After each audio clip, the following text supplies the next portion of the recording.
The Philippines, renowned for its stunning beaches and warm hospitality. But what if there's more to this country than meets the eye? Could these very islands have been prophesied centuries ago in biblical texts? Is it pure coincidence? Or do ancient scriptures really point to the Philippines? Imagine a land hailed for its shimmering coastlines and hospitable culture, yet beneath the surface, there lurks a theory so contentious it's splitting opinions worldwide. That land is the Philippines. Many see it as a modern-day jewel of Southeast Asia. But what if there's an ancient biblical puzzle waiting to be solved right here? For centuries, people have searched for the elusive Ophir, a gold-rich region mentioned in the Old Testament, said to have supplied King Solomon with unprecedented wealth. Several historians and religious scholars, both local and foreign, insist that the Philippines fits the bill, pointing to Spain's colonial-era records describing islands teeming with valuable resources. Could it be that this archipelago was once the source of King Solomon's legendary treasures? It's not just about gold, though.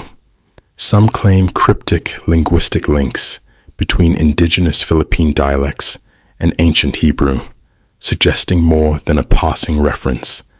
Skeptics, of course, remain unconvinced, arguing that such parallels could be coincidental or the product of overzealous interpretations. After all, the Bible is full of poetic language and metaphor. Are we forcing it to match modern geography? Yet the fervor isn't just in academia. Religious groups throughout the Philippines, and even abroad, invoke scriptural passages that mention isles in the east or the ends of the earth and relate them directly to these Southeast Asian islands. Is this a matter of national pride fueling a biblical claim, or are we on the brink of uncovering a lost piece of ancient history? It all starts with a flurry of speculation, fueled by age-old legends and modern-day curiosity. Around the time Spanish explorers set foot on Philippine soil, chronicles hinted at vast deposits of gold, enough to rival fabled accounts from the Old Testament. Whispers of an Ophir in Asia were passed along through merchants, missionaries, and intrigued noblemen. Soon, it wasn't just a matter of colonial conquest. There was this underlying question: could these islands be the legendary source of King Solomon's riches? As word spread, so did the fascination.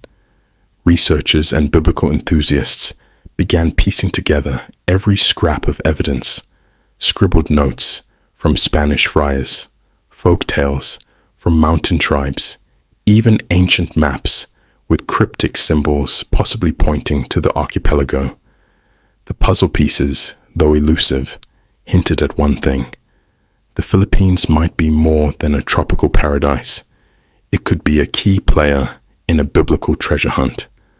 But not everyone was convinced. Some locals dismissed these stories as colonial myths meant to romanticize the region's natural wealth. Meanwhile, foreign scholars debated the location of Ophir, pointing to other gold-rich locales across the globe. Still, the echoes of possibility refused to fade, stirring excitement among those ready to believe, and skepticism among those demanding concrete proof. The stage was set for a cultural and academic tug-of-war that endures to this day. As the buzz intensified, modern religious movements emerged, some openly declaring the Philippines as the prophesied Isles of the East. Congregations preached from passages in Isaiah and Psalms, pointing to phrases like the ends of the earth and distant coastlands, claiming these were direct references to their homeland. Suddenly, this wasn't just a historical oddity. It was a matter of national identity and spiritual destiny. The internet further ignited the flames. Viral posts and YouTube sermons circulated, each presenting undeniable proof of the Philippines' biblical connections.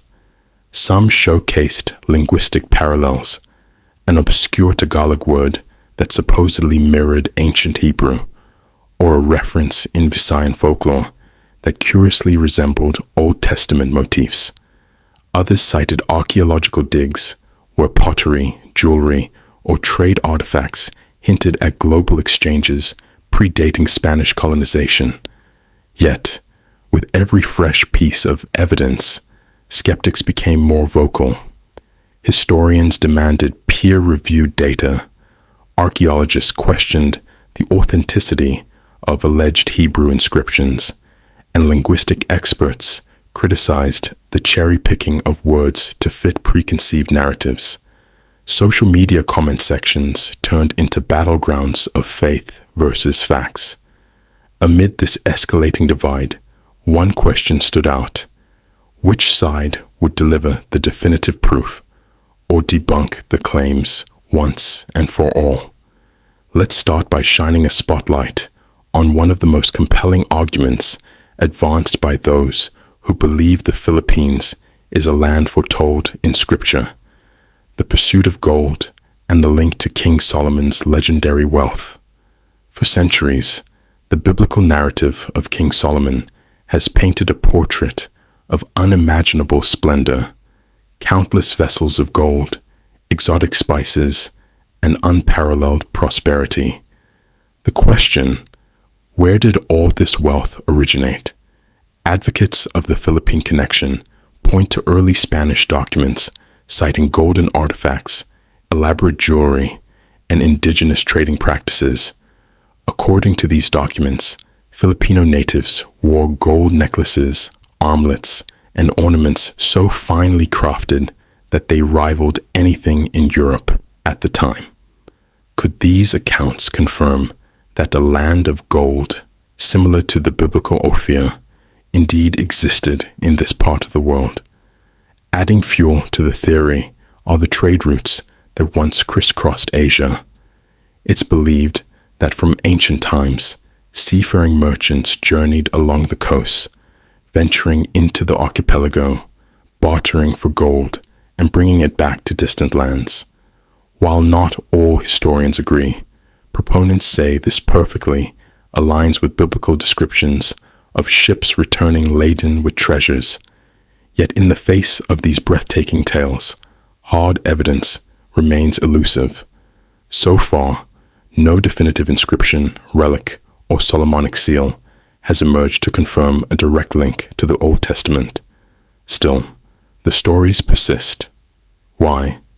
Perhaps it's the romantic allure of discovering a lost biblical realm in the heart of Southeast Asia, or maybe the legends hold more truth than skeptics are willing to admit. One thing's for sure: the mere possibility that these islands could be rooted in such a profound history continues to captivate minds across the globe. Another key pillar supporting the Philippines as a biblical land narrative revolves around cryptic references in Scripture to distant islands or coastlands in the east. Proponents point to passages in Isaiah, particularly verses mentioning isles and ends of the earth, as well as other biblical texts that describe far-off lands from which precious goods were transported. Here's where it gets fascinating. Advocates argue that the Philippine archipelago, comprised of over 7,000 islands, perfectly fits the image of a distant maritime region teeming with trade and exotic resources. They emphasize linguistic and cultural clues. Could older Hebrew terms for coastlands align with local place names? Could ancient shipping routes from the Middle East logically extend all the way to Southeast Asia? Such claims aren't new. Spanish-era documents mention trade links stretching from the Indian Ocean into the Pacific, passing through the Philippines en route to China and beyond. Combined with local oral traditions recalling ancestral sailors and merchants, These anecdotes weave a tapestry that, for believers, seems to confirm the Philippines' special status in biblical history. But critics quickly raise a red flag. Are we reading too much into these verses?